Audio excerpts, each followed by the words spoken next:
Hey, everybody, welcome back. This is Jeff Dudan, and we are on the Unemployable podcast. And today, I have the incredible Chris Dyer with us today. So if you have been an Olympic-level swim coach, an elite water polo athlete and coach, if you have climbed Mount Whitney, Mount Fuji, and Mount Kilimanjaro, and at the same time have led his companies to be named Best Place to Work 15 times over and named by Inc. magazine as the world's #1 leadership speaker on culture.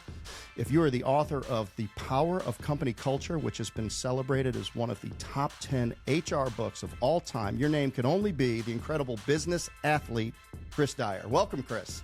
Hey, thanks for having me, Jeff. Yeah, you're welcome. Excited to have you on here today. So I've got two openers. I've been flipping back and forth as to which one to go, but I think I'm going to go with my original one, which is it ever too early in a startup to define the culture of a company? No, I mean, that's definitely something you should be doing. However, asterisks, like you can change it, right? You can pivot and change as you grow because you got 2 people in the office and then you got 10 people in the office and then you got 50 people in the office. You're going to have to keep kind of changing and morphing and thinking about it and making that culture a bit more sophisticated. So, it might all be about the idea when there's 3 of you in the office, and it might be about how we work when it's 10 or 15. So yes, start early, but also think about iterating it as you go.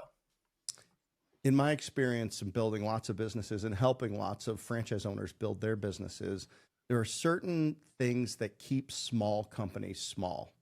Mm-hmm. Leadership lid, culture gets toxic, kind of sneaks up on them, and they didn't realize that there were things that they should have been doing or could have been doing to kind of keep things running clean. Interestingly enough, when employees get out of privity with the owner and you start putting layers of management in, the behavior changes drastically. It's really interesting how that loyalty to the owner, and I was here when it all started, and now all of a sudden people start getting layered and they start getting sorted based on their skill sets and bringing in people to do in the right seats and getting the right people. You have all of this to manage and deal with. I find it to be exhausting, but I have found some fundamentals that have worked for me over time. I'm interested, if you were, in our audience is startup business owners, a lot of startup business owners, people that have stepped out from corporate America, they've stepped into the jungle of entrepreneurship and they're getting it done. So if you today were going to start a business, and then just like you said, at the end of year 1, there's going to be 10 people. At the end, and then it's going to double every year. At the end of year 2, there'll be 20. At the end of year 3, there'll be 40. At the end of year 4, there'll be 80. That's a traditional growth for a fast-growing service business. What types of things would you make sure that you did on day 1? And what are some of the tools that you would have in the toolkit to be able to make sure that like the company was set up to go from the scrum to the organization? Yeah. So I'd be very clear about what I want from that culture. What kind of culture do we want to have? And really being clear on what that is. Like people like us do things like this. If you can answer that question, because that's different, right? You think about Amazon, like how they operate, it's very different than Google. It's very different than, Meta or any of those other companies, but yet they're successful, but they have very different ways in which they operate. Currently, my 2 Great Danes behind me have decided that they want to wake up and play. So I'm going to try to get them to be quiet. I can't tell you the last podcast we had that did not have a dog on it. It's like, right, Jen? It was like the 2 laziest dogs that never make a sound have decided that this moment is going to be their moment. We're a family first, pet first company, and that's the way we want our podcast to be. But no, we had a great lady on, and her dog. Somebody came to the front door, and her dogs were going bananas. I'm not saying, I'm kidding. Like 90 seconds. And she just kept going. Like she didn't stop. Didn't stop. Like it's not happening. I love it. I was just like, this is the, I couldn't hear a word she was saying, but like, I think we'll leave it in. We'll just leave it in. Be very clear about who you are, because that makes it easier to deal with the things that you were mentioning, right? As you get those layers, as you start adding in management, if we're very clear on who we are and what we do, it's easier for the managers to take that persona on, for them to be able to, right? Because otherwise they just start doing it their way. And that's where it gets murky. because now I'm like, well, I worked with the boss, I worked with the leader all this time, and I know how he or she wants me to do it. Now you're telling me something else, and like that, right? You feel totally discombobulated. Go ahead. Okay, so like when you say you need to know who you are, is that the leader founder, or is that the business? Is that the collective you, collective we? Well, both, because especially if I'm starting a company, the company is me at that level. Right. As the founder, whatever the things I believe and my little intricacies and my things I'm fascinated about and how I treat people, that is the culture from like 0 to 25. Yes. Because you're just so ingrained in interacting with all those people. Now, that's going to become more sophisticated as you grow, but the culture is the founder, and so many, and there are exceptions, but like there, you can just feel it. If I'm a grumpy results oriented person only, and I don't care about like what you did on this week, like that, you can feel that because Right. we're small enough for that to be important. As it grows and those layers come into play, that changes, right? Maybe it might be a little bit more about how my new boss is acting, right? That might feel a little bit that way. So there's interesting correlation that as the company grows, how you feel about your team is how you feel about the company, and how you feel about your boss is how you feel about the CEO. When we're doing surveys and rankings and things like that, as that became, you start to pull away from the culture and pull away from the CEO or founder, who you deal with every single day is kind of how you think about. That's your your reality, even though that's not necessarily true. That's your reality as an employee. Yeah, it's the reality of proximity. Right. It's, my experiences define my experiences. And my experiences, lived experiences every day, are the people that I'm engaged with. And actually, whatever happens over in that department or that department, I never see it. Can't see it from my front porch. So it doesn't really impact you. So, this concept of building teams within a company has been powerful. I want to get your opinion on something. So when I coach our franchise owners, we have a set of values, and it's CARES: community, accountability, respect, excellence, and servant's heart. So it says CARES. And what I found in building businesses, that those overarching values govern the relationships with how we want to show up, how we want to execute, what's important to us. But I also find that they're somewhat incomplete. As I looked at your 7 pillars, which get very specific, I'm like, okay, your 7 pillars are action oriented. You can listening, right? Okay, you can actively listen. I encourage our owners that the CARES values need to be up top, but you should build a business that's authentic to you, for your attracting and your retaining, not only for your employees, but all stakeholders, subcontractors, referral partners. Your culture and what they can expect from your company needs to be defined, and you need to be able to articulate it in a 30-second, 3-minute, or 15-minute interaction. Right. So if you want to build a faith-based business and you want to have 7 principles, God bless you. If you want to build a veterans-based business, if you want to build a business that cares about pets and animals or things like that, what's authentic to you inside of, what you believe is important, and what's going to define the organization. Now, within reason, right? If you're in a home service business, well, we have a fencing business, so pets have a lot to do with fencing, actually. But I mean, your values and your principles need to be aligned with the business that you're in, with the communities within which you're going to operate, but they also need to be authentic to that owner, because you can only be somebody you're not for so long. So do you, at the startup phase, I mean, you work for big companies, like you work with the biggest companies, and you have thousands of people, and you can operate in that environment. But like for these startup owners, like what tools do you have for them as they're just for the first time thinking about their values, their principles, and the environment, the foundation that they want to lay out to welcome the first people into? Yeah, I mean, go sit on a rock and think about, what is that best company, the best boss, the best environment that you want to create, right? So take the time to think strategically. What I find fascinating is that most people don't think deeply about much. right? They might think really deeply about like that product or that thing. I'm going to Yeah. go sell a dog leash, and they think really deeply about that and the client, all that. And then they go, okay, I'm going to hire some people. And like, they're not thinking really deeply about how are we going to operate and how are we going to make this business work for people. And how are these people going to come into this business and be happy and serve the business in a way that makes sense? And like, they don't think about that deeply. And it's probably because they don't know. But we haven't been taught that. This isn't something you get taught in business school. It isn't something you learn inherently. And so my framework works for startups. It works for Fortune 100s. And it's, you know, you look at those 7 things and you got to figure out how to implement them in a way that makes sense for you.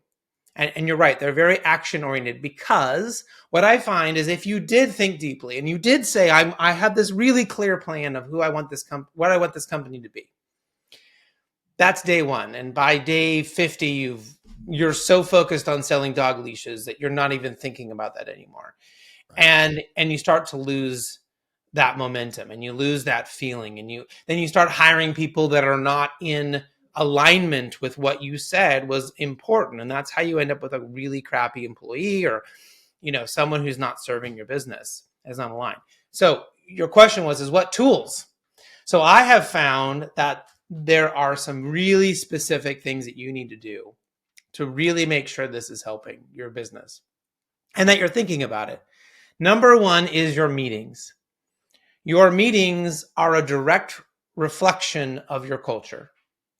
So if you are making people come to the same boring 30-minute meeting over and over and over again, without a proper agenda, without a different focus, you're generically asking them to show up and just on the spur of the moment, be magical for you, you are doing them a disservice. CEOs, founders, it's hard for them to understand, but I have to remind them, not everyone thinks like you. Not everyone thinks as fast as you. Not everyone thinks as deeply as you. Not everyone is as smart as you. Not everyone has had the same experiences as you. Or they would go start their own company. And then that's a little harsh to say, but that is the reality. There are people that are going to go out on a limb, start their own company. Maybe they have the money, the access, they have the idea, whatever. Most people show up to work for somebody else. And so how do we help those people be incredible? And it's through our meetings. And so we found that we would name our meetings very different things so that it told the employee exactly what was going to happen, how long the meeting was going to be, what their role is, what they were supposed to do in that meeting, so they could show up and be incredible. Give you a good example, a cockroach meeting. Cockroach meeting is a 15-minute meeting or less. Always start on time. We never go over 15 minutes. I would use the example, there's a cockroach in your bathroom. It's a small problem. You may not want to be the one who cleans it up, but like you go get the cockroach, you throw it away, you flush it down the toilet, problem's over. It's a quick problem. Who brings the pointy shoe? Right. Right. Who brings the pointy shoe? Who brings the tissue? Like who's going to deal with the thing? But it's one issue. Now you might go in there and clean up the cockroach and find out you got 50 in the cupboards. Now we have a new problem. That's something else. But that meeting, anybody could call a cockroach meeting, and you could invite anybody you want, no matter how big. I had 4,500 people in our ecosystem when I sold my last big company. Anybody could invite anybody. Now, it's optional for me to, if you're inviting me, it's optional for me to attend, and it's optional for me to, I can say yes, I can say no.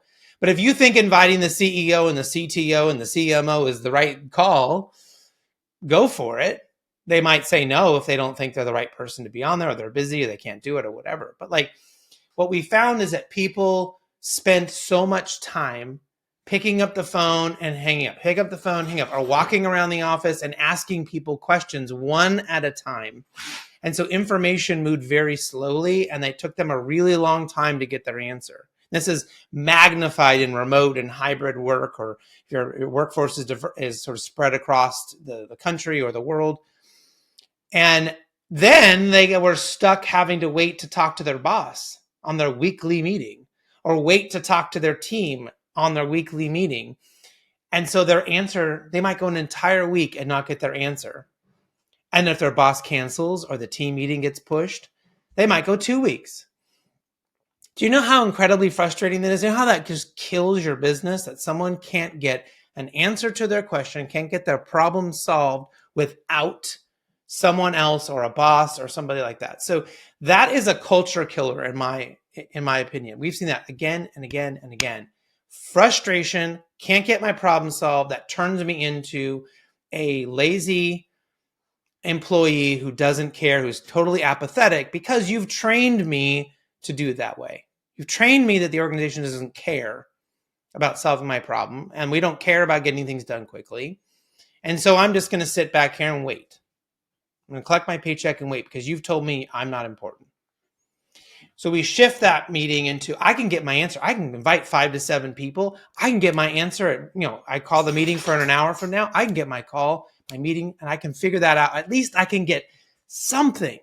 Hey, you know what? We don't know the answer, but Jason does. I know Jason had that problem last year. Go talk to him. He's the right person, right? And I can get unstuck and get things moving and feel good that I'm being productive in the organization. Negative progress or no progress are the greatest dissatisfactors in life. You're spinning your wheels. Okay, I'm getting paid, but I'm not being fulfilled. And everything's a hassle and everything's friction. And if I want some recognition or I want some positivity, I'm not going to get it because I'm not getting things done. And at the end of the day, I'm not accomplishing my goals. I do have a specific question about one of your 7 core pillars. Yeah. And it's acknowledgement.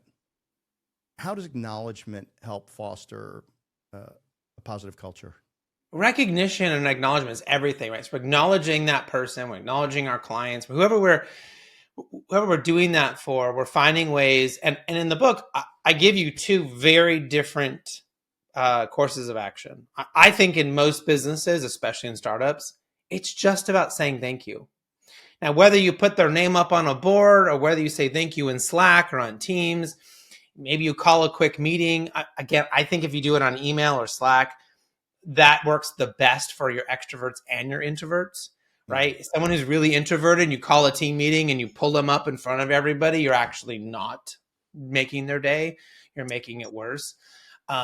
So doing it in a place that's, where everyone is going to be happy is great. But just that thank you. Right. And if you can, it's really hard to do if you've got 5 people, but if you've got 25 or 20 people, you can start. It really should be owned by your employees. Your employees should be the one driving recognition. They should be noticing somebody. Hey, I was on a call with Bob and we were talking to this client and he came up with the most amazing solution, and you put that into Slack and like Bob did the most amazing thing. We had this little emoji called, it was a green flag. And we were like, green flag, way to go. And that was our little thing, a green flag. But it was just a thank you. So we want to have that in there. Are we calling people out? If you want to think about, if you're a very sales-driven organization, do you have a president's club? Are you calling people out for being your top salespeople?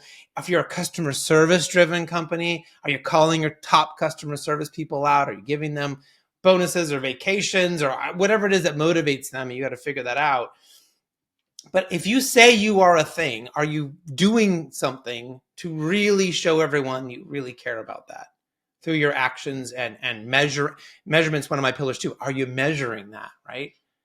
I can't tell you how many times that people say, oh, we're a customer service-based organization. Cool. What do you do to measure customer service scores? And like, we're just the best. Our customers are really happy. And I'm like, so you're not doing a survey? So you're not checking in?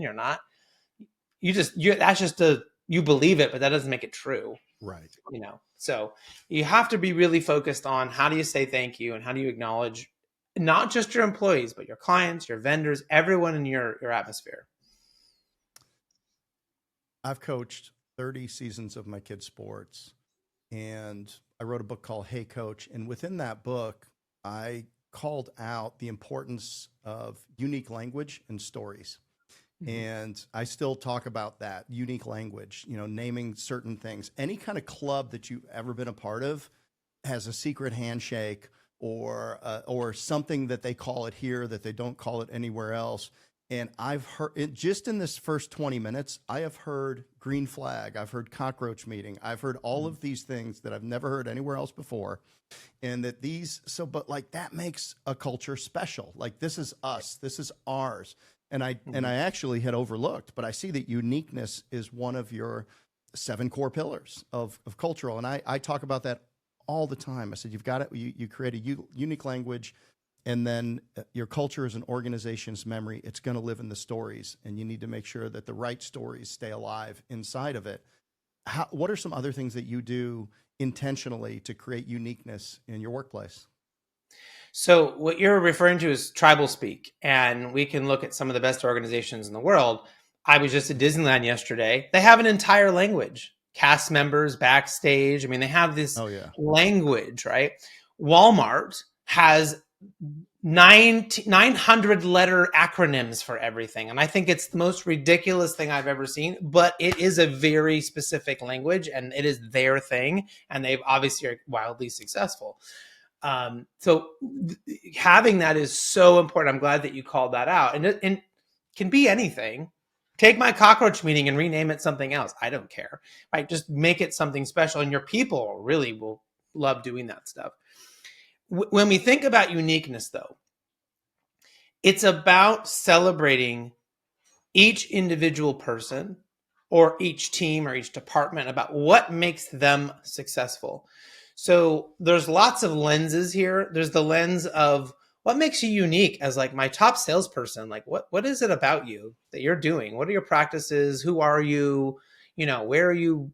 Like, how are you doing that?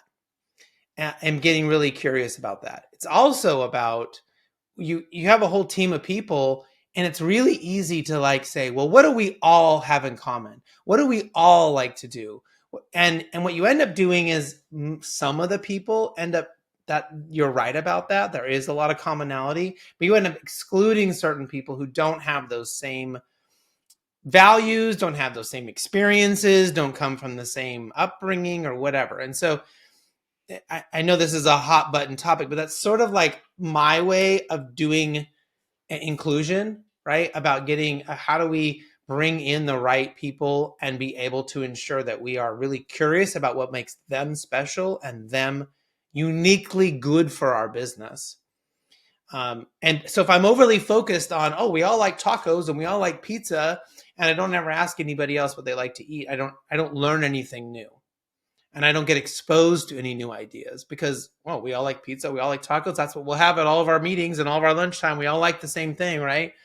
And that's just sort of a cognitive bias for us to get trapped into where are we the same, as opposed to, how are we different and why is that cool? Like, really quick example. We did the Strengths Finders, Gallup Strengths Finders. Right. That was always a constant thing we did. Any new employee that came in, we had them do their top 5. I highly recommend any business, no matter what your size is, to do that. Now, when we got big enough, what we did is we took all that data and we measured it, and we put a little tally mark in each one of the strengths. I think there's like 34 strengths. And out of thousands of people, what we realized was that we had strengths where we had nobody or almost nobody. So we were hiring the same kind of people over and over and over again. And then I'm saying, as a CEO, we need fresh ideas. We need people to think out of the box. We need innovation. But I'm hiring the same person with the same values, who thinks the same way, because someone has said, well, that's predictable. I know I can get out of that person. If I hire that kind of person, I know what I can get. And so what I told everyone was, I don't want to do a final interview unless that person has in their top 1 or 2 one of those strengths that we don't have, or we have very little. Wow, did I start getting different people in the interview? Right. I didn't ask them to hire more men, more women, more of this, more of that. I didn't do any of that. I just said, I want people who think differently, and this is how we're measuring it concretely. Go find me different people who think differently. And that was really important for our business at that point when we were kind of doing our next doubling of employees. And that was a lot of people, to really get people who matched into the places where we were really weak. Was it long enough ago to know whether it was a positive? Oh, yeah, absolutely. Absolutely. We saw that we kept our cultural identity as we grew. We saw that that was a multiplier. And, we started getting people who could help us in ways with things that we hadn't ever tackled, right? You So start growing that way. You need different types of people who think differently or have different skill sets. Also, we would suddenly be like, well, we need a lot more sales help right now. And we could easily shift people because they had different types of experiences. We could say, hey, we're thinking about adding, 10 more of this type of people. Does anyone in the company interested in that? And people would raise their hands and we look at their resume and be like, you're in customer service. I didn't know you had done sales for 15 years. Right. And I was like, oh, you're perfect for this role, and so it allowed us that kind of the variety of people in the organization with very different skill sets, as opposed to hiring that same generic person over and over and over again. what was the impact on innovation and what was the impact on conflict? We certainly felt like innovation. There is this strong belief that you have to have innovation separated from the organization, especially as a large organization, Right. in order for it to actually occur. And we see big companies do this all the time. They pull them out, they put them in a separate building, they have different rules. They're not sort of stuck in the dogma. Kodak knew about digital film. They knew all about it. They understood it. They were working on it, but they couldn't get away from the cash cow. Right? It wasn't that they didn't know. A lot of people think they didn't know. No, they knew. They just couldn't get away from the cash cow. Same thing with Blockbuster. They knew all about streaming. They understood it. They just couldn't stop selling and get out of their business model. And so when you remove innovation out, you can start another company to start to test. You can do something different and then integrate it back in later. We never felt like we had to do that because we felt like innovation was strong. I will say we had a software partner, though, that was separate. And they did do separate innovation that was really helpful to us. So we kind of had like the best of both worlds. I felt like we had really good innovation internally with things. We also had a great partner who was doing their own software innovation that we didn't have to even think about. And so as they got better, we got better. You said on conflict. Yes. Listen, I mean, I felt like we did a good job of dealing with conflict, but I don't know. I'm not sure anyone is ever completely satisfied with how you deal with conflict. You have human beings and you have people that disagree. With as many people as I had the full spectrum of political views and how we should do things. And so there was always some conflict that we had to deal with. But we tried to center it back to our culture, our values, who we are, what we believe as the most important thing for the business. And everything else had to fall in line under that. So if you believe this thing over here politically or socially or whatever, that's fine. But like, does it fit? This is what we're trying to do. This is who we say we are. If you don't feel aligned, that's okay. Go find another job. We'll root for you from the sidelines. Yeah. But we had to be very clear about who we were in order for that to work. But it felt like it fostered better conversations. One of those meetings that I did was called a tsunami planning meeting. And so what we did is once a month, we got our teams together and they had to have a fake meeting. Now, people are always surprised that I would call a meeting that we don't even need, right? But it was once a month. We gave them a topic and it was what would happen if, really big. What happened if a tsunami, right, hit the coast? Like that would be a big event. What would happen if the CEO went into a coma? What would happen if we lost half our business? What would happen if we doubled our business, in a month? What would happen if? And we got these great ideas. That's where innovation started because we were asking them to think in an innovative way. But there was no pressure because there's not a real thing. We're not asking them to come up with a real answer right now. No one's going to get told they're going to be put in charge of it now. Just because you came up with an idea, we're not going to be like, oh, Jeff, that's a great idea. Guess what? That's now your new thing, right? You're going to have to go do 40 more hours a week on that idea. Like we're not, because people would be cautious about saying things in meeting because they might have to do it. They might have to take that on or, add that responsibility to their plate. But most importantly, we got innovation, we got cool things out of that meeting. But the best thing we got out of that meeting was that it was a chance for the manager to sit back and watch their employees have a conversation and have a meeting for 30 minutes about this thing and realize who was screwing up your meetings all month long. Because maybe Dave won't shut up and Dave keeps talking over everybody. And you're like, because if he's doing it in that meeting, guess what? He's doing it in all the other meetings too, all month long. Or maybe Sally is not talking.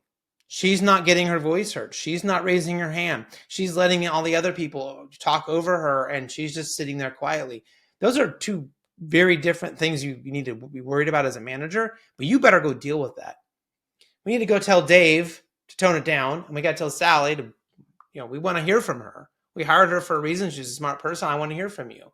Right. And all these other like bizarre personality, bad conflict, people cutting people off, being passive aggressive. Like that was the meeting that the manager could then go back and meet with those people that he or she needed to meet with and coach them on how do people like us do meetings? How do we do all of that? And that helped us eliminate so much conflict over time because we were pre-coaching them to the behaviors that we wanted from them. What's the difference between a mistake and an error? So an error is I'm not trained properly. I don't care. I haven't slept in 3 days. So let's just say I'm a nurse and I've given the wrong medication to the entire floor. Was it because I don't care? Was it because I have worked 72 hours straight with no sleep and I can't even think straight? Like those things are errors. Okay. And errors should not be tolerated. That we don't allow errors. Errors are not cool, right? That's when safety things happen. People get hurt. We do things that are going to get us sued. All of that. Mistakes are, I was trying to do the right thing. I thought I was doing the right thing. And I tried something new, or I tried the thing I thought I was supposed to do, and it didn't work. But my intentions were pure. My intentions were correct.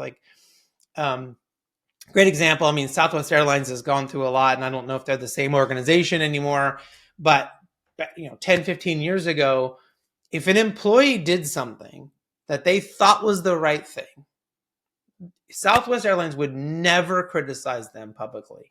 They would always back up that employee publicly in the news, and it didn't matter what it was. If that employee was like, I made this change or I did this thing because I really thought this was the right thing to do in that moment, based on everything going on in my training, I thought this was the right thing. And Southwest Airlines might say privately to that employee, well, next time, this is how we want you to deal with it. So we have a little different way we want you to think about this. But publicly, they would say, we back the employee. They made that choice. That was the right choice at the right time. And so that's a mistake. And mistakes we can learn from. And we can figure out how to get better. We can go try something and say it didn't work and come back and tell the entire team, guess what? We made this change in the software, and guess what? Everyone hated it. It was the wrong thing. We're going to change it back. We're going to come up with a new solution. We want mistakes to be prevalent and to come up to the surface and to have sunlight on them. Because if people are hiding from mistakes, we can't get better. Our organization will never thrive. We will never have people brave enough to try new things and to create innovation, or to even just admit that, hey, I did something and this isn't right, and we got to fix it before it turns into something else bigger. So really understanding the difference. When do you put your foot down and say, this is not acceptable? And when do you say, thank you for trying that. Thank you for totally screwing up. That's amazing. Let's go tell everyone what happened, and let's figure out how to do it better next time. There's a great lesson in SpaceX. And my son's an engineering student, and he loves aerospace. I mean, anything he can do to get in the aerospace industry. He's interning right now over at Howmet Aerospace, and he would wake me up in the middle of the night and said, SpaceX is going to do a launch, and we'd get up and we'd watch it, and it would blow up completely or fizzle off the launching pad, I'd just look at him and say, "Are there people in there?" He'd go, "No." I'd say, "Okay." And then, and that went on for years and years and years. It seemed like they never successfully launched anything. But what they were doing is they were iterating with mistakes, and they were measuring. So, that's an example of innovation at light speed, going fast at great expense, but understanding that they're only going to learn the thresholds of their systems to the extent that they push them to the failure point. And over time, they eliminated all of the failures and it went up into space. So, I mean, it's, we get this, gosh, what did somebody say the other day? It was like seeking comfort is the, I forget it, but like it was man, was it, it might've been Judd Shaw said something about comfort. And, and it was something about comfort. And, it was that it's how destructive it is to constantly aggressively seek comfort. And organizations do that. I find myself doing that. Oh, I'm a startup guy. I've built multiple businesses, and you get them to a certain point and you think that, okay, we've got recurring revenue, we're covering our expenses, we're making profitability, we've got a good strategic plan, our people are in place, people are generally aligned with what's going on. We've got to upgrade here, we got to top grade here, we got to, we've got to make ourselves more efficient. But at the end, you at some point, the executives want to let it run and let it just kind of motor along. And nothing is neutral in life. Every decision is either positive or negative. Every action you take is either positive or negative. Failing to make a decision or failing to take an action is always going to be negative, because anything left to itself will always go from bad to worse. So, we're constantly fighting entropy. And, I think there's a concept that companies need to have rest, and then they need to sprint, just like any athlete. Like you, how would you train for a climb or a hike or a match or a swim or those types of things? So I find it incredibly thoughtful about the things that you've shared about mistakes and errors. And I listened to you talk about it on another podcast, and I thought it was, I had to be. Did I have to be this old when I learned that from you? Right? But I think it's a subtle but very significant difference in the way that you look at things that don't go as planned.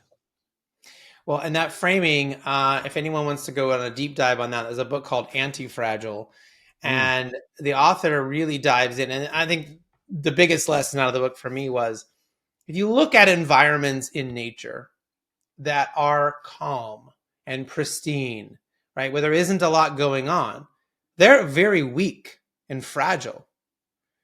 If you think about, in nature, the environments that last and continue to exist, they are hardened against all of the elements. I mean, look at the coral reefs, right? The tide coming in and out and in and out, right?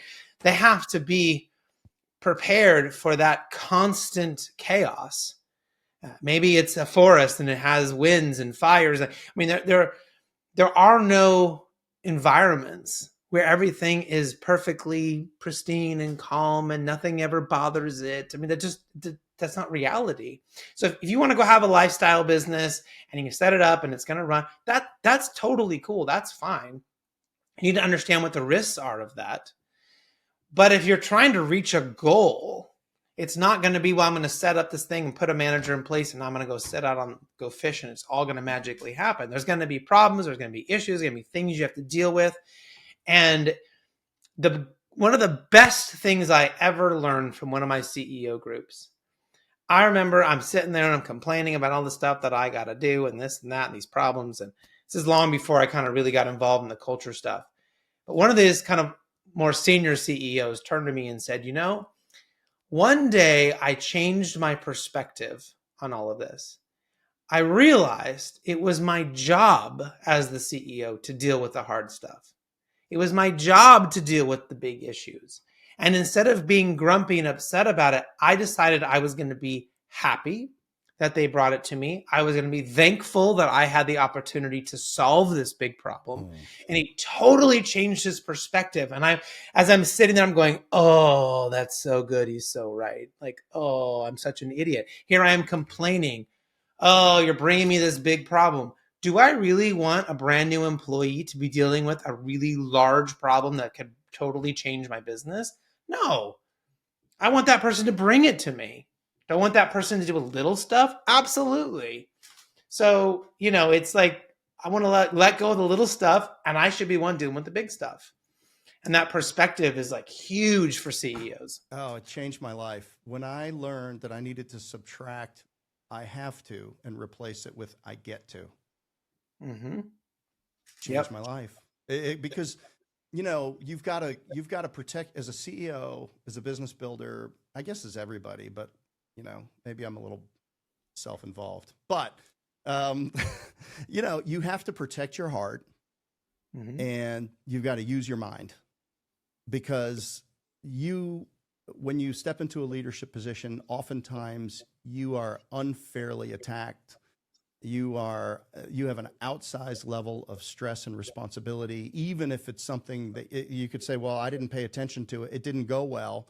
It wasn't me. But at the end of the day, everything's kind of your responsibility. And and it seems like you're just constantly finding latency. What you called, the things, without having a cockroach meeting, things just take forever and they don't move anywhere. I just call that latency. I know that one of my roles is in leading companies is to remove latency from the business. From the moment that there's an action or a decision made or an action that needs to be taken to the time that it actually gets implemented, there's latency in the business. And too much latency in your business, it just kills it. I mean, you're not running a clean race. It's like you're trying to water ski and you haven't got up on top of the water and you're just dragging yourself face first through the water. And, the business, and what happens is if you don't get the latency out of your business and remove the friction, your people ultimately get tired and they get fatigued because they're just swimming so hard and they're hanging onto that rope, but all they're getting is a face full of water. And it's so much easier said than done, though. I mean, because it just seems like it's constant. So, and then you also don't want to end up doing everybody else's job, which, if you run around like a little firefighter, now I've never done that. I mean, I've always erred on the side of over delegating, probably, and then making adjustments from there. But man, I could not scale a company probably until I was 40 years old, just because I was a firefighter and I had to have my hands in everything. So yeah, those CEO groups are incredible. I joined Vistage. When I joined YPO and I joined Vistage, it changed me almost immediately. Yeah. And whether you join EO, YPO, Vistage, there's a great organization called CEO. There's masterminds everywhere. But like, get out of your business and get around other people that are doing the same things that you're doing or have done them before.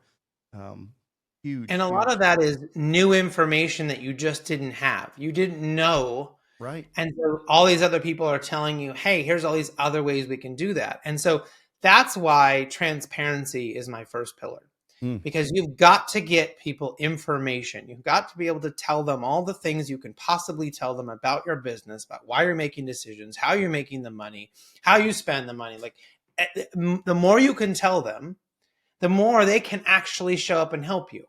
Because if they're in the dark, like we were in the dark before we went to the CEO groups and we learned new things and we read books, and suddenly we're transformed because we have all this new knowledge and that we can go attack our business in a different way. It's the same thing for our employees. So they're sitting there drinking from the fire hose and they don't know what's going on. They have no idea how decisions are made or how the business is run. They're in a no-win situation. So if you're a CEO and you're thinking, well, how do I start to shift that?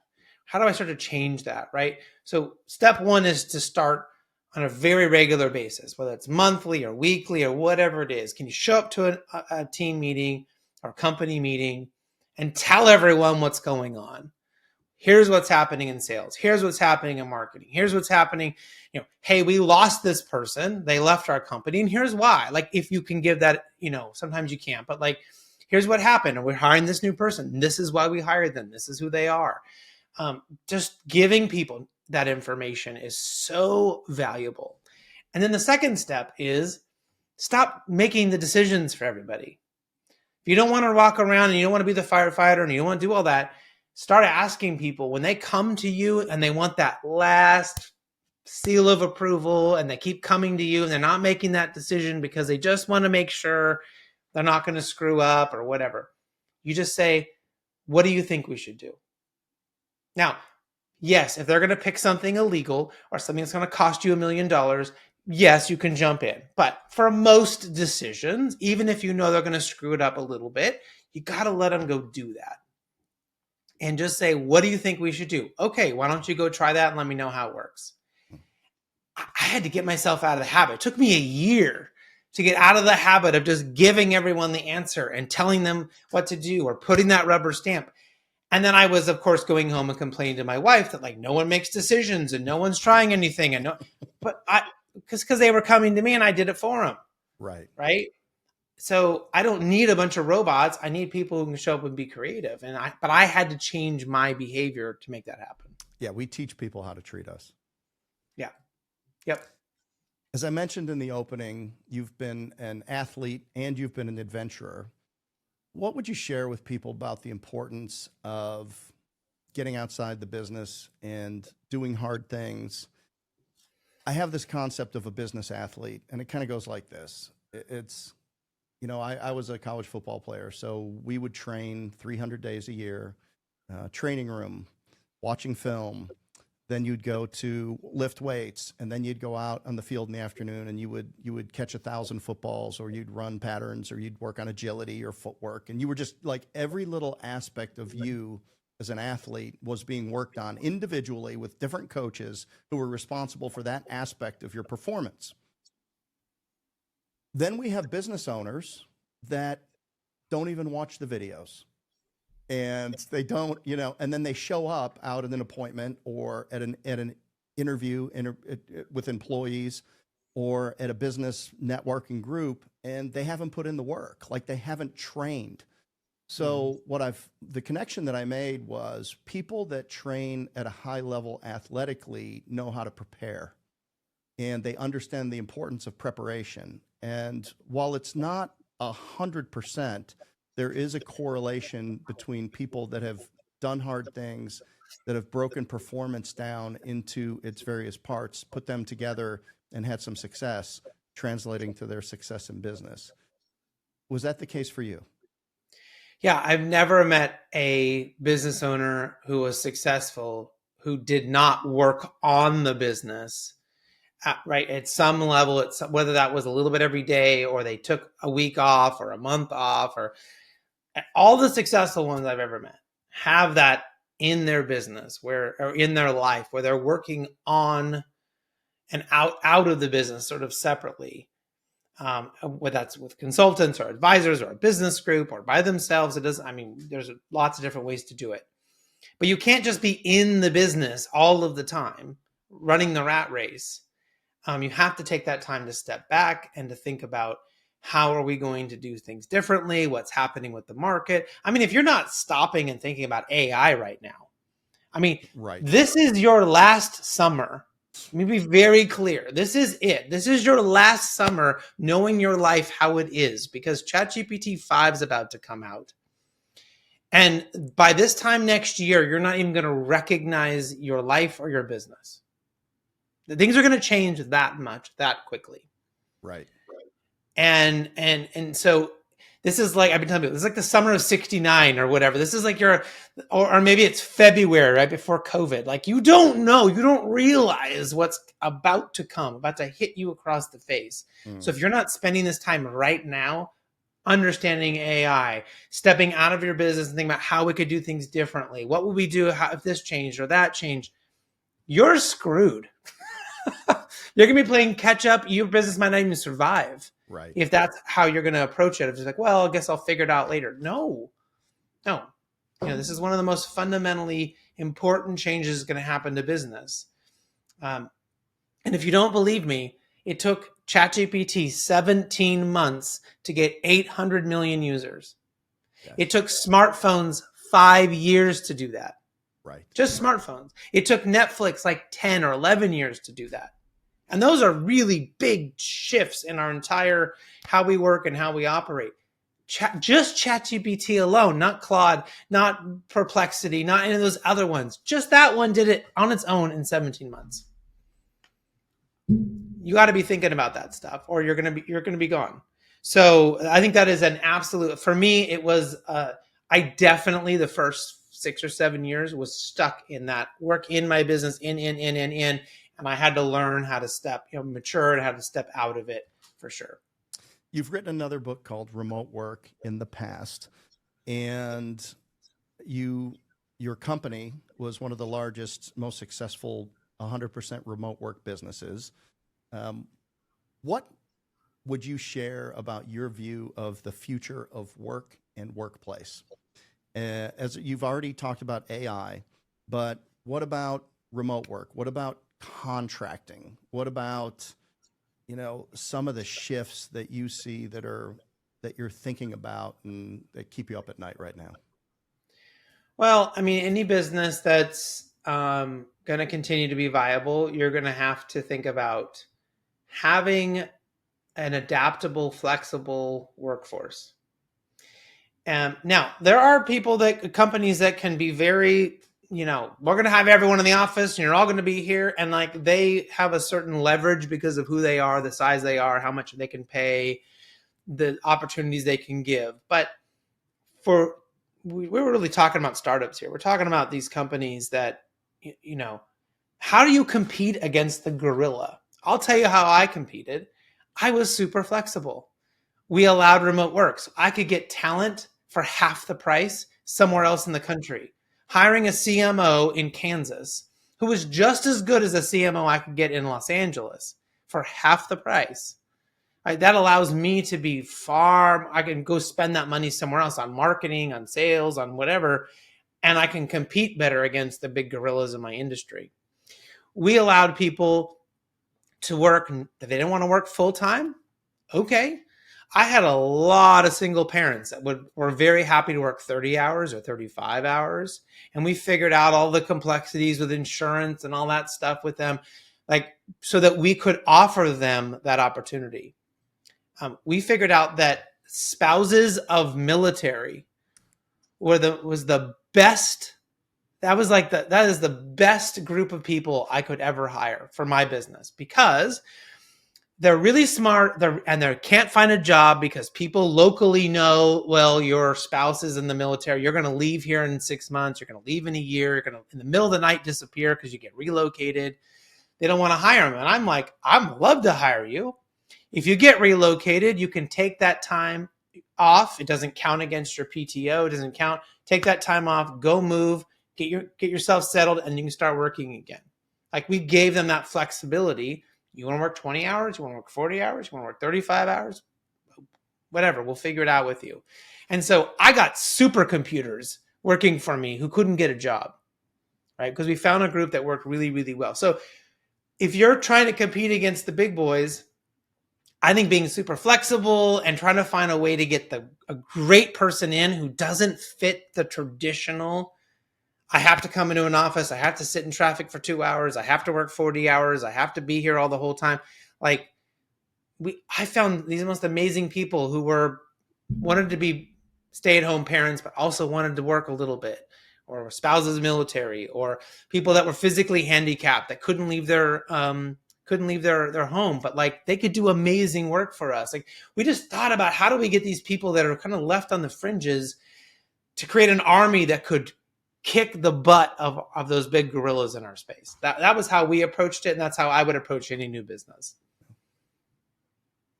Is the characteristics of creativity and curiosity going to be more important than they were with all of these AI tools, or with agency and AI agency? Is that going to replace that too? Unless there's some radical, evolution of AI. The LLMs, the large language models, are essentially predicting what we want them to say. Mm-hmm. My good friend Dan Taparnoff, he uses this great example in his keynotes. It's like, once upon a And most people would say time. And if you told Right. an LLM once upon a, it would say time. It would predict what you want it to say. But when we get into really big complex things, it has a hard time. And so it is our humanness, our creativity. It is the spark that makes us human that allows us to direct and navigate what AI is going to do. AI is going to take care of tasks. There's already agents built into ChatGPT and Claude and all these things. They're going to do a lot of the mindless work that we don't need employees to do anymore. But we can take those people and allow them to be in more creative positions, allow them more agency to think about how do we solve problems? Do we spend more time talking to clients? I remember during that first couple, like 3-4 months of COVID, it sucked. But I remember like we were working on things in my company that we never had time to work on. Things had slowed down a little bit. Everyone had to stay home. We cut certain meetings, right? Like things shifted, and all of a sudden we're like deeply thinking about these really big projects and these really big shifts that we wanted to make. We knew we were thinking we were going to come out of this in 3 or 4 months or 6 months. Like we didn't realize how long it was going to take, but like we suddenly had the time to think deeply. And that's exactly what AI can do for your organization. It needs to get a little farther to where we're getting those tasks and things operating. That's going to allow your people that time to go do that stuff that we never had time for before, which I think is going to be really cool and allow us to do new things in the business. If you walked into any organization and spent a day, what would be some of the most obvious and most common cultural / leadership mistakes? Maybe the top 3, or some other things that people should immediately stop doing? Well, I'm a big proponent of eliminating one-on-one meetings. Oh. So let me explain. I'm talking about the one-on-one that you have with your direct report every single week. I hate that meeting. I think it's stupid. I don't think it serves anybody anymore. And it is an absolute waste of everyone's time, especially the leader. What you should be doing instead is shifting that meeting into the team meeting or a team meeting that you have. So if you have a group of 10, let's say 10 people you're managing, why not get those 10 people together once a week or twice a month or whatever the right cadence is for you, and talk about what everyone's goals are. Does everyone know what everyone's goals are? Transparency. Most organizations will say no, that only their boss and their direct report knew what their goals were, and then people above them. Why not everyone on your team know what your goal is? And everyone on the team know what the team goal is. And everyone on the team know what your boss's goal is. And why aren't we showing up just like we do in those CEO meetings, just like at Vistage and just like at EO? Why aren't we all showing up and helping each other and coaching each other and celebrating with each other and commiserating with each other, just like CEOs do, Right, in that team environment? Right? I remember I was going to my CEO group and I'm like, why am I getting this benefit? How can I put this into my company? And so we shifted it to where the team shows up. And so now the leader is not responsible for being the only person who's coaching you through whatever your goals are or whatever you're trying to do. Now the team is helping you. I attribute it to group therapy versus individual therapy. There are times in our lives we need a therapist to work on something. Maybe we have a problem in our life. Maybe we are seeing something. Maybe we're going through a divorce. Maybe we had someone die. Like there are times when you need your boss to meet with you and go through something. So can you have one-on-one meetings? Absolutely. Coaching, there's a problem. You need to work on a project with someone. Have a one-on-one. But that stupid reoccurring meeting every Tuesday at 9 a.m., we're supposed to come and talk about our goals. We cancel them all the time. It creates that, what we talked about earlier, that slowing down, we're waiting. That's when we're supposed to get the decision from our boss, is in that meeting. There's no accountability to the team. That's where people come and they're bitching and moaning to you about their other employees. There's politics. There's backstabbing. How many times I sat in a one-on-one and people would complain about everybody else? right. I don't want to hear that. That is not what I want to focus on as your leader. I want to put that into the team meeting, put light on that. No one's going to tell me that so-and-so isn't getting stuff done if that's not true, because they're going to say it to their face in that meeting, or it's going to come up there. And if they're just saying it to me now, I got to go. It eliminates so many problems. So I always told my people, if you need to meet with me, anytime. You got my calendar link. You can get on my calendar anytime. We need to meet. Let's meet. But I'm not doing career development, and I'm not doing this one-on-one where we meet constantly. Oh, I think it's an outdated, really old practice from I don't know, the 80s or the 70s or something. It's really outdated, and because we're moving too fast. Things are happening too quickly. There's too much information for us to think about to do it on our own in such a siloed way. So if you're a leader who's got so many meetings on their calendar that you can't get your work done, think about if you have 10 people, you could get rid of 9 meetings and replace that with 1 meeting with your team every week. That's like, if you're meeting with them for an hour, that's 10 hours you get back, right? If it's a half an hour, you get 5 hours back. What could you do with that amount of time as a leader? Oh. So that's my big one to get rid of right now. Yeah, 4 hours of TikTok and then go to the gym. That's right. There you go. There you go. We had a halftime meeting. We were about halfway to our goals in 30 months, our stated goals that we had set in this organization. We brought 70 employees in from around the country, and we did a what's possible, what's missing, what's next exercise. And we also did some individual development. We took the first half of the day and had them do some visioning and what they wanted to see out of their career and share that. And they all shared that with myself. And then we went back, and because the number one thing that came out of the meeting was everybody wanted more professional development. They wanted more opportunities to learn. They wanted to learn more about the franchise space. They wanted to know where the opportunities were. And it was across the board, but I was so inspired that our people wanted to learn and wanted to grow and we're asking for help in that regard. So we did a more specific survey, and now we've got it all in. You just said, though, that you're not doing one-on-one individual development meetings. I get asked for that kind of thing all the time. I've done it in the past. Sometimes it's with employees. Other times it's with other executives or more junior executives in the space. And it's a burden. What is it good for them? Probably, if they come prepared and if I did my work. But what are the types of things that you could or you would recommend that we look at installing in our culture and in our practices so that we are continually providing opportunities for professional, personal development for our people here?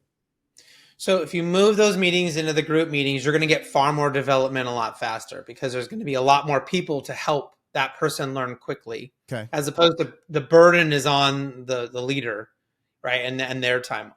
If you're going to do that, if you're like, well, I really do need to teach this person this thing, record it and have it available so that the next time someone asks, you can say, here, why don't you watch this video first?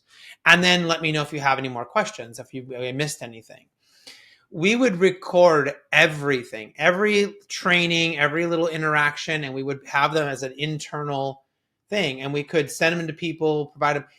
What we learned by mistake was that people actually preferred the video over the live session. And here's why. They can go back and watch it. If they don't understand, they don't have to feel stupid and say, I don't understand. They just rewind it and they rewatch it again. Or they take it and then they go ask their questions to somebody else or to Google or now ChatGPT. Like, they can do a lot of their own self-development. But I was shocked. I sent the video out to someone for the first time, and I went back to look to see if they had watched it by looking at the play count, and the play count was 12. And I'm like, did she send it to somebody? Why is it 12? So I called her. I'm like, hey, I'm curious. And she goes, no, I watched it 12 times. I'm like, you watched that training? Yeah. She's like, I didn't understand.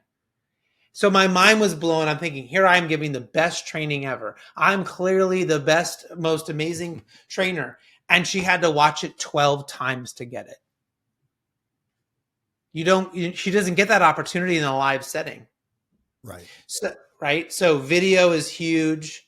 Can we continue to put content? So think about AI now.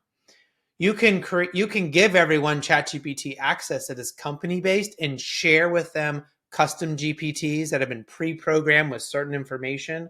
You can create projects. So maybe the project is customer service. You could load up your customer service values and previous talk tracks and interactions with clients and how we handled situations, and they could go in there and say, here's my situation, how do I deal with this? Right. And it would be like, well, the last time this happened, this is exactly what Jeff said to do. Right. And give them the tools to be able to help them answer their own questions and get their own information, solved. So video used to be the way we did it. I think really ChatGPT is going to be, along with some video. It'd be nice if it was like, hey, here's how Jeff said to do it. And by the way, here's a training on this. You might want to watch this YouTube video that Jeff put together about this topic that the employee would already get. Because you might do it now, and then like 3 years it comes up and you've already forgotten you made the video. And you're just like, hey, here, I'll meet with you and we'll do it in an hour. Right. And it drags you down. So taking those tools, and I will say it's a giant pain in the butt to do this. Sure. You're going to feel like you're in quicksand for the first couple months. But as soon as you build that up, you're going to feel like you're just lightning fast. Right. Because you have all that stuff built in and people just start going and they've got got great content. Yeah, absolutely. We're doing something similar. We're in a Microsoft environment.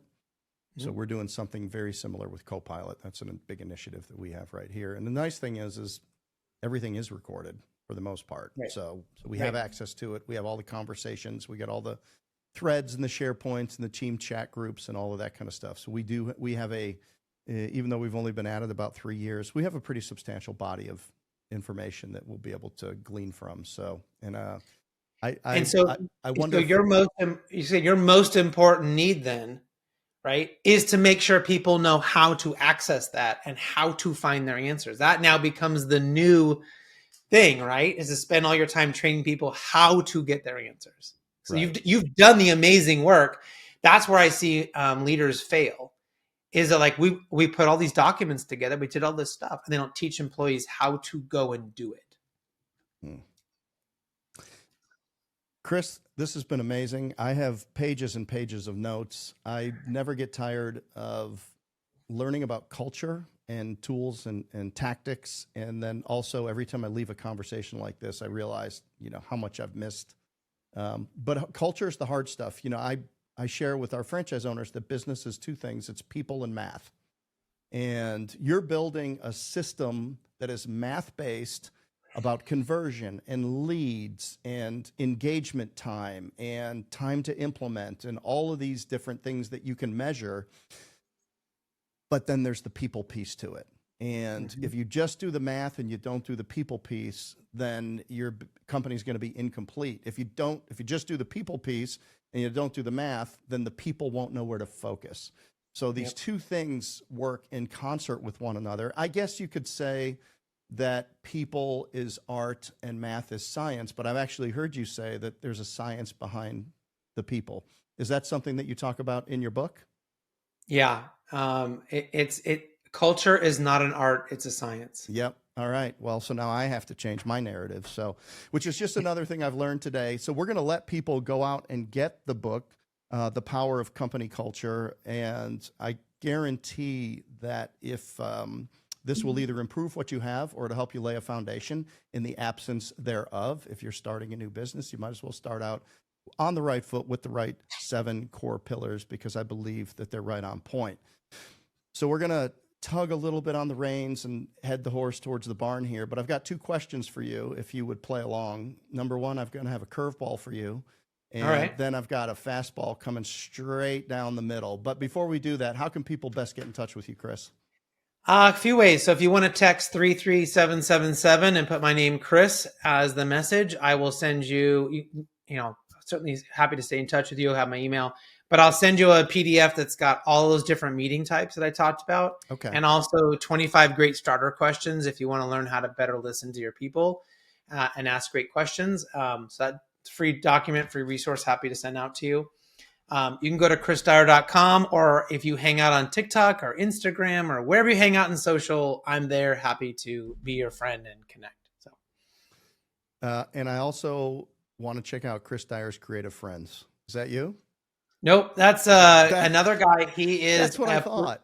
He's a Peruvian artist. I think he's a Peruvian artist. He does this crazy psychedelic stuff. And what's so funny is I was supposed to meet him in Tampa, and it just didn't happen. We were going to have the two Chris Dyers come together. So our chat research said that was you, and I went to it, and I'm like, this is not him.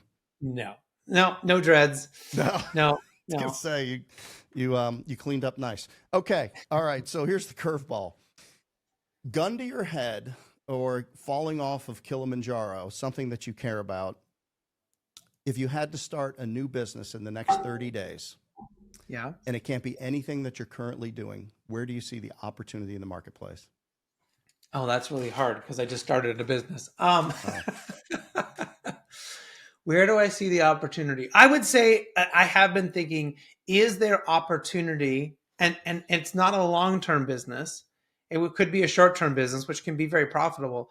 Is there a place for some bit of the slow adopters and the kind of in-between adopters of AI to do training and education and things like that? Like, is there, and that's not going to last forever, but like, there is a whole bunch of people that are going to, I mean, I remember like people were still learning like Microsoft Word and taking courses on that. And like, it lasted a really long time. So it's not a forever business, but I do think there's some opportunity there if you want to set up a good business, do training for people, corporate and all of that. That has been on my mind. Like, should I do that? Because I think it's going to be a big need. Well, somebody certainly taught all the baby boomers how to use Facebook. So anything is possible. All right. Here is, okay, Nana, put the camera down, right? It's going straight up to the internet. All right. Fastball right down the middle. If you had one sentence to make an impact in somebody's life, what would that be? What you focus on grows. Perfect. Yeah. Anything to add to that? I mean, if you want more happiness, focus on what makes you happy. If you're going to focus on what's not working, guess what? You're going to be dealing more with what's not working all the time. Yeah. If you focus on the five salespeople who aren't making their quota, that's all you're going to be thinking about and dealing with is the failure. Maybe you should go focus on the 3 salespeople who are killing it, who are half of your business, and figure out why they're successful and how to help them more and how to help them be more, right? Like, go focus on what's working, and inevitably the other stuff kind of works itself out. Yeah. Right? Those salespeople go away. You get rid of them, right? They don't get any oxygen in the room because they suck. And like the people doing great stuff, they get all the oxygen. Like, but I've seen sales leaders do this. They spend all of their time on the 5 people who aren't doing well. And ultimately sales start going down because we're not helping the people who are doing the best stuff. So whatever you focus on will grow. One of the founders of Rich Carlton said exactly that. Focus on the things that make you money and it'll make you great. Yep. Awesome. Yep. Chris, thanks so much for being on today. This was so much fun. Yeah, thanks for having me. I'm glad we got connected, and it was a good time. Yep. I'm Jeff Dudan. We have been here with Chris Dyer, and we have been on the Unemployable podcast. Thanks for listening.